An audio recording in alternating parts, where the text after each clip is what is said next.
내 말이 불같지 아니하냐, 내 말이 방망이 같지 아니하냐.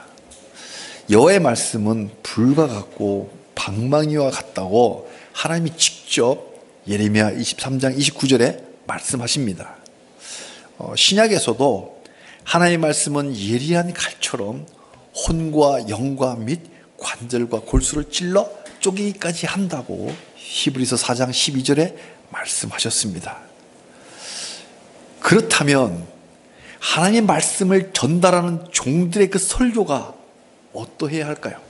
하나님의 말씀이 불과 같고 방망이 같다면 하나님의 말씀을 정직하게 전달하는 그 설교도 진짜 방망이 같고 불 같아야 됩니다. 달콤한 말잔치만 한다면 그 설교는 진짜 설교가 아니고 하나님의 음성을 대언하는 설교가 아닙니다. 방망이로 어떤 게 생각납니까? 빨래 방망이. 요즘은 세탁기가 빨래를 하지만 불과 얼마 전만 해도 시내가에서 방망이로 빨래를 두드렸습니다. 빨래를 두드리면 어떻게 돼요? 뗏물이 빠지죠.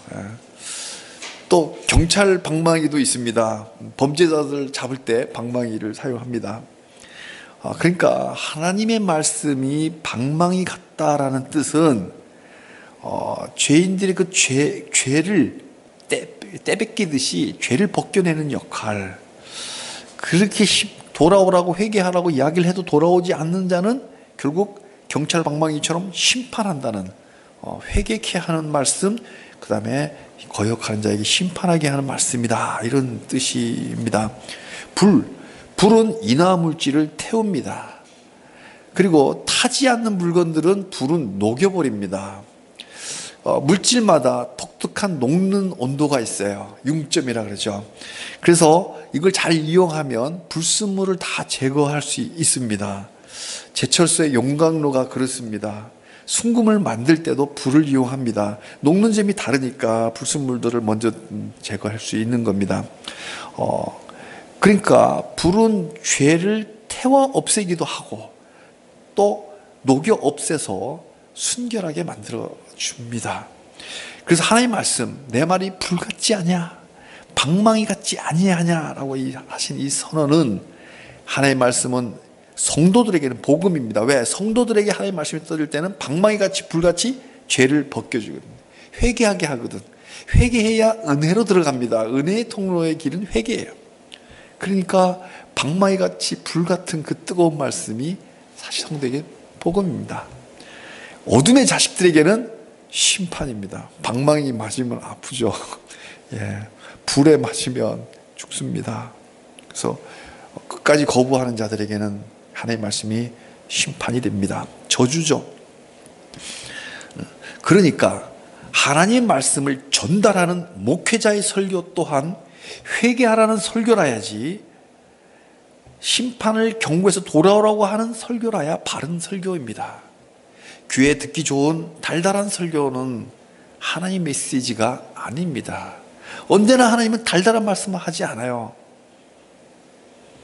하나의 백성으로서 하나님만 바라본다면 달달한 복을 내리겠지만 조금만 삐뚤어져 가면 하나님 회초리를 드십니다.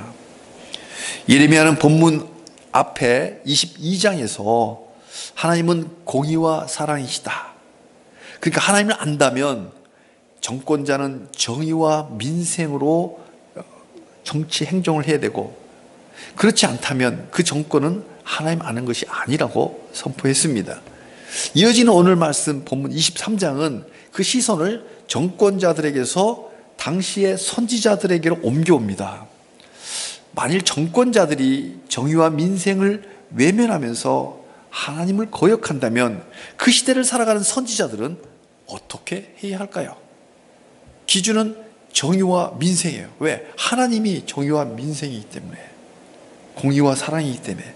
자, 정권자들은 그렇다 치고 그 시대를 살아가는 선지자들은, 하나님을 아는 선지자들은 과연 어떻게 해야 될까요?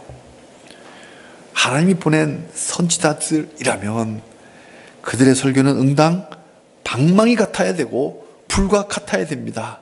그렇지 않다면 가짜이죠. 선지자들이 가짜라면 그럴 때 성도는 어떻게 해야 할까요? 오늘 보면 16절에 그들의 설교를 듣지 말라라고 하십니다. 여호와의 입에서 나온 메시지가 아니기 때문입니다. 우리 시대도 마찬가지입니다. 우리 성도는 가짜 목회자들을 분별해야 됩니다. 분별의 기준은 그의 설교에 방망이와 불이 있느냐입니다. 그리고 그의 실제 삶에도 하나님의 정의와 긍휼이 있느냐입니다. 그것이 바로 분별의 기준인 거예요. 그래서 오늘 본문을 방망이와 불이라는 제목으로 말씀의 은혜를 나누고자 합니다. 예레미야 시대의 정권자들은 하나님을 대놓고 거역했습니다. 대표적인 왕이 여호야김. 우리나라도 김씨가 많잖아요. 여호야김입니다. 그 암울한 시대에, 영적으로 암울하죠. 당시 선지자들은 어떻게 했을까요? 명색이 선지자인데.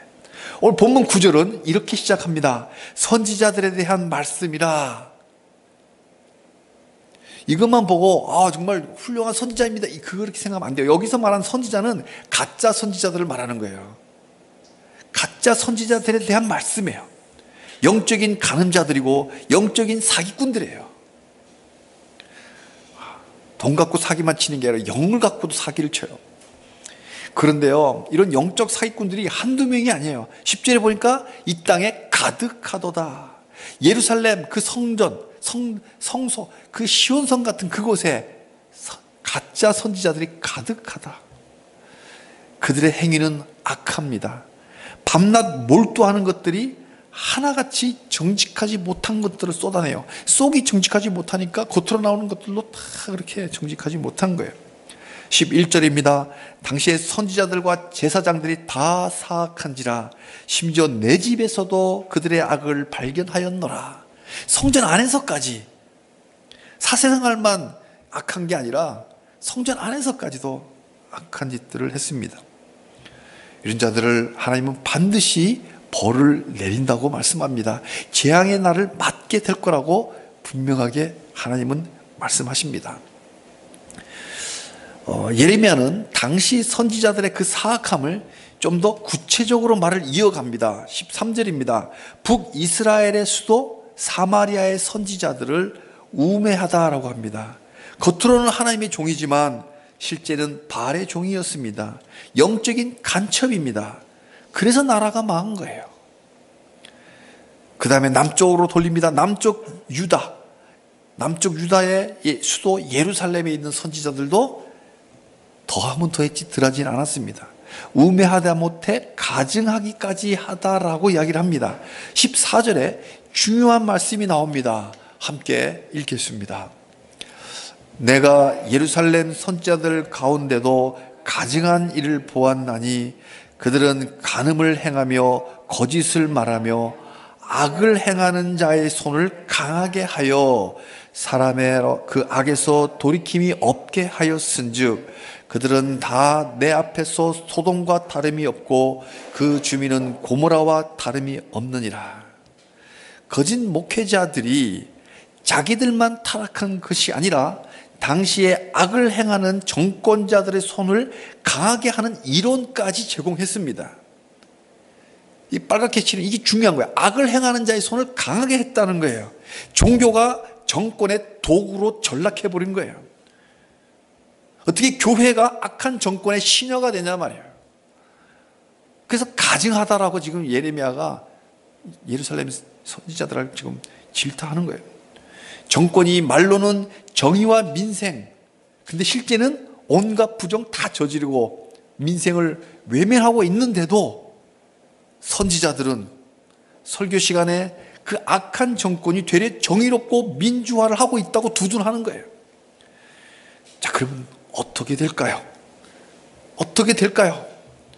순진한 백성들, 이 순진한 성도들은 그런가 보다 그러면서 부정과 폭정을 동조하고 독재자들을 잘하고 있다라고 이야기하면서 성도들이 회개하지 않아요.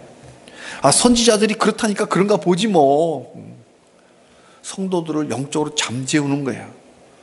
거룩한 성 예루살렘 이꼴 소돔 고모라가 된 거예요. 종교가 정권의 시녀가 되면 이런 무서운 일이 벌어집니다. 깨어있는 성도들이 다 영적 잠이 들어버리는 거예요. 분별력이 없어지는 거예요. 그래서 종교가 타락하면 온 나라가 불치병에 빠집니다. 누가 그랬으면 그럽니다. 제가 이름이 기억이 안 나는데 이런 말을 했어요. 정의가 없으면 온 나라가 고통스럽고 진리가 없으면 온 나라가 병든다. 정의가 없으니까, 부정이 난무하니까 온 나라가 고통스러울 수밖에 없고, 진리, 종교가 타락하니까 나라가 병들 수밖에 없죠. 정권이 행정을 정의롭게 하지 않으면 온 나라가 고통스럽습니다. 남들이 하면 블랙리스트, 우리가 하면 체크리스트. 기자들 앞에서는 우리 정부가 정의로우니까 부동산 투기 아예 하지 말라고 해놓고 뒤에 가서는 온갖 부동산 투기 다 해야 하는 그런 정의롭지 않은 나라, 나라답지 않은 나라가 되면 온 나라가 고통스러운 거예요.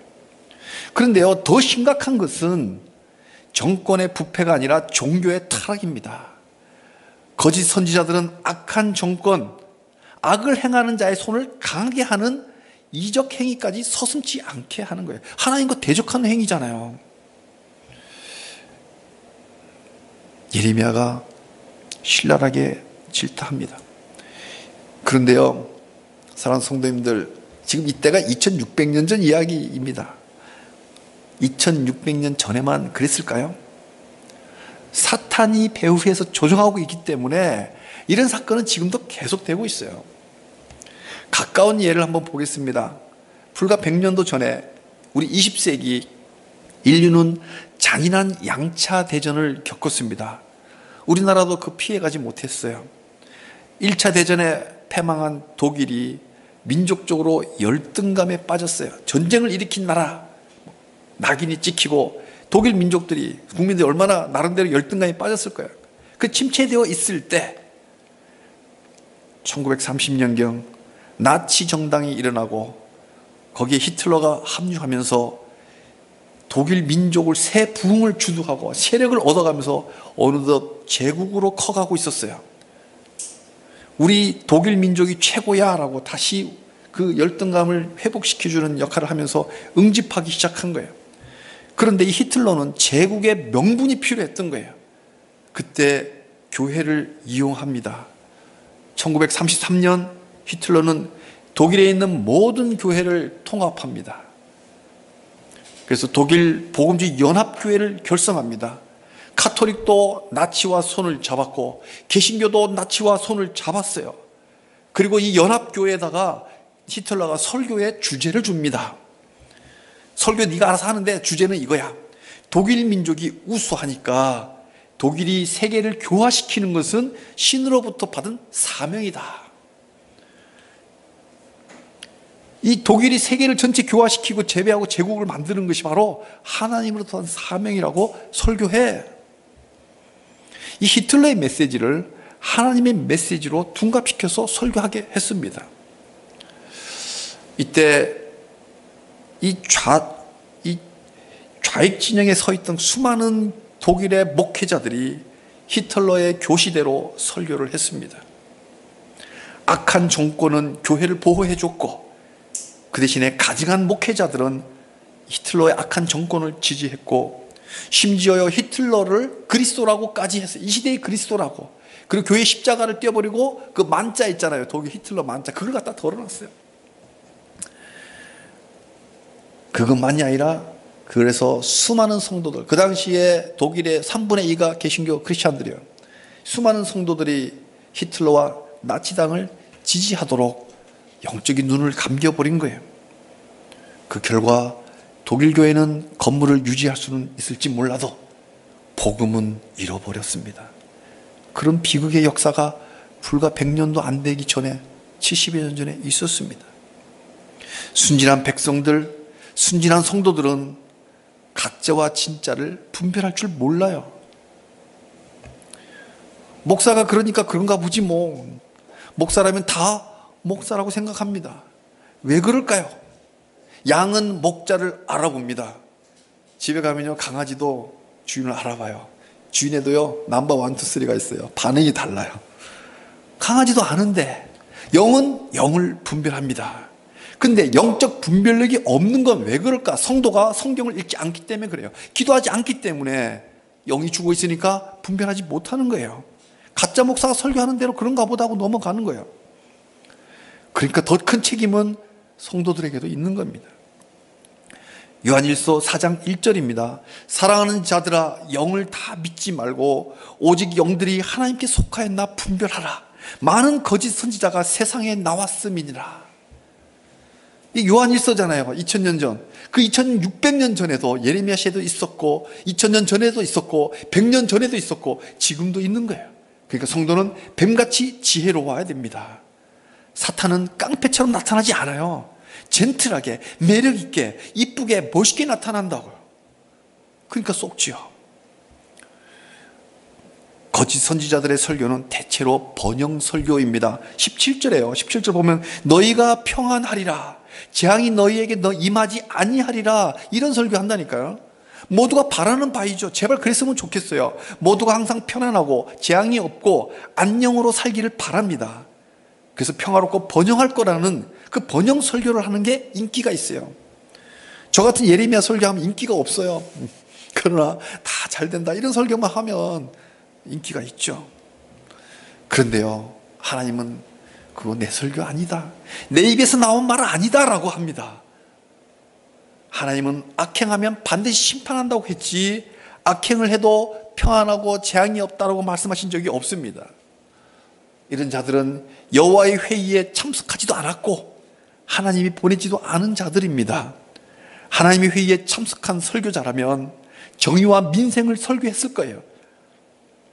만약 그러지 못했다면 이 회개하는 설교를 못하는 거죠. 하나님의 말씀은 방망이와 불이니까 더러워진 때를 보면서도 두드리지 않으면 방망이가 아니고 불순물을 녹여버리고 태우지 않는다면 불이 아닌 거예요. 그러면 이 성도들은 거짓 선지자들의 말을 어떻게 해야 할까요? 우리 성도는 어떻게, 이제 분별이 됐어. 분별되면 어떻게 해야 할까요? 16절입니다. 하나님은 듣지 말라. 하나님 듣지 말라고 하세요. 살아있지만 악한 정권을 옹호하는 설교는 여호와의 입에서 나온 것이 아니기 때문입니다. 그래서 듣지 말라는 거예요. 거짓말이기 때문에 듣지 말라는 거예요. 진리를 왜곡시키는 가짜 설교를 들으면 그 영혼이 같이 병들기 때문에 듣지 말라고 하십니다. 1934년 당시 독일 교회가 나치 정당과 히틀러 정권의 앞잡이 노릇을 할 때 일부 깨어있는 목회자들이 거짓 목회자들에 대항해서 바르멘 선언을 합니다. 처음에 작게 시작했다가 다 7,000명의 목사들이 동료를 합니다. 그래서 살아있는 지금의 독일을 번영을 받는 거예요. 7,000명의 목회를. 그래서 그 고백교회가 탄생하고 바르멘 선언에서 이런 말을 합니다. 거짓 교리, 즉 교회가 하나님 말씀 외에 다른 권력들, 다른 사건들, 이걸 마치 하나님의 계시처럼 선포하는 것을 거부한다.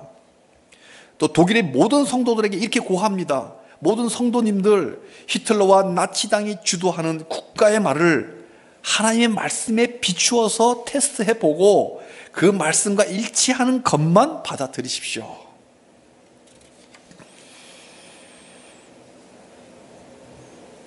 이 저항에 많은 목사들이 체포당했고 체포되는 즉시 전쟁터 일선에 내몰려서 죽게 만들었습니다.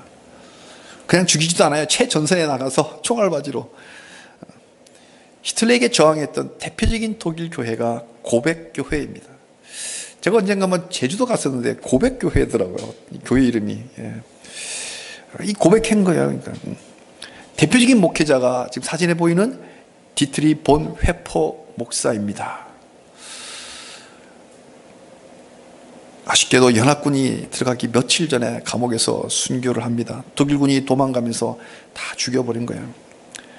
그래서 우리 20세기에 가장 살아있는 본받을 우리 성경적으로 살아왔던 본 회퍼 목사님입니다. 우리 한국교회도 일제시대의 악한 정권에 무릎을 꿇어 신사참배라는 죄를 하나님 앞에 저질렀습니다. 누가요? 노예가, 목사들이. 그러나 독일 교회에 히틀러에 저항하다가 순교한 그 순교자 본헤퍼 목사가 있다면 우리 한국 교회도 일제에 저항하다 순교한 주기철 목사님이 있습니다. 공산당에 저항하다 순교한 손양원 목사님도 있습니다. 우리 한국 교회도 별처럼 빛나는 목사님들이 있다. 그러니까 우리가 기죽을 필요 없는 거예요. 영적으로. 사랑하는 성도님들, 참 선지자 예레미야가 전하는 하나의 메시지는 뭘까요? 하나님은 공의와 사랑이시다. 그러니까 너희가 하나님을 안다면 너희도 정의롭고 사랑하며 살아라. 강론으로 들어갑니다. 강론으로 들어가면 첫째, 정권의 1차적인 책무는 하나님을 대신해서 정의와 민생을 살피는 거다. 그러니까 성도는 정권을 잘 분별해야 됩니다. 내로남불, 말과 행동이 다른 위선 덩어리들이라면 당장 지지를 처리하고 투표로 심판해야 하나님을 아는 참 성도입니다. 두 번째, 성도들이 악을 행하는 자의 손을 강하게 하는 설교를 선지자들이 하면 가짜라는 걸 분별해내야 돼요. 하나님이 교회에 목사를 세운 이유는 에베소서 4장 12절에 분명히 말씀합니다. 성도를 온전하게 하여 그리스도의 몸을 세우기 위해서 교회에 목사를 세웠어요.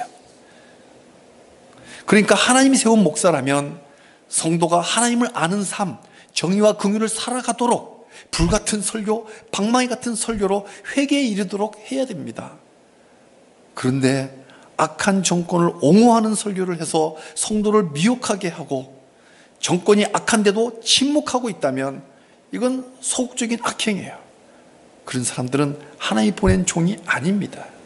적어도 하나님 회의에 참석했다면 정의가 강물처럼 흐르도록 하라고 하셨을 텐데, 그 말을 들었을 텐데 그 회의에 참석하지 않았으니까 악한 정부를 하나님의 도구라고 선전하고 히틀러가 이 시대의 그리스도라고 이야기했듯이 살아있는 정권이 바로 정말 잘한다라고 설교 시간에 설교를 하는 이런 가짜 목사들이 이 시대에 즐비합니다. 근데 그 한 사람의 타락이 문제가 아니라 그 설교를 듣는 그 수많은 성도들이 같이 잠들게 하는, 미혹하게 하는 큰 죄악을 저지르고 있는 겁니다. 우리 시대에도 정권에 야합하는 거짓 목사들이 여기저기 많이 있습니다. 분당에도 있고요, 여의도도 있고요, 여기저기 참 많습니다. 기독교를 가장 잔인하게 압제하는 공산당을 옹호하고 찬양하는 목사들이 이 시대에 있다는 거 슬프지 않을 수 없습니다. 그러나 슬퍼할 수만은 없습니다.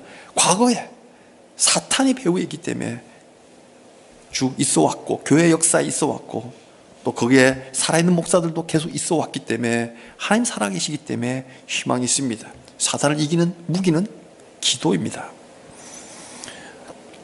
그다음 이런 자들의 결국은 어떻게 될까요? 마태복음 7장 21절의 말씀이 답입니다. 나더러 주여 주여 하는 자마다 다 천국에 들어갈 것이 아니요 다만 하늘에 계신 내 아버지 뜻대로 행하는 자라야 들어가리라. 예수님 말씀입니다. 22절입니다. 그날에 많은 사람이 나더러 이르되 주여 주여, 우리가 주의 이름으로 선지자 노릇하고 주의 이름으로 귀신을 쫓아내고 주의 이름으로 많은 권능을 행하지 아니하였나이까 하리니. 23절입니다. 그때에 내가 그들에게 밝히 말하되 내가 너희를 도무지 알지 못하니 불법을 행하는 자들아 내게서 떠나가라 하니라. 참으로 놀라운 말씀입니다. 아무리 주의 이름으로 불치병이 낫고 아무리 주의 이름으로 귀신을 쫓아내고 아무리 우리 주 예수님의 이름으로 위대한 사역을 했다 하더라도, 그 시대의 유명한 부흥사라 하더라도 하나님을 안다는 증거, 정의와 긍휼을 살아낼 믿음의 열매가 없다면 선지자 노릇을 한 것이지 하나님 아는 것 아니고, 그러니 예수님 아는 것 아니니 천국문 통과 못합니다.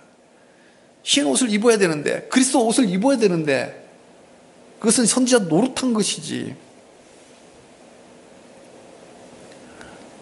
사랑하는 성도님들, 몸에 좋은 약이 입에 쓰다고 귀에 거슬리겠지만 회개하라는 설교를 들읍시다.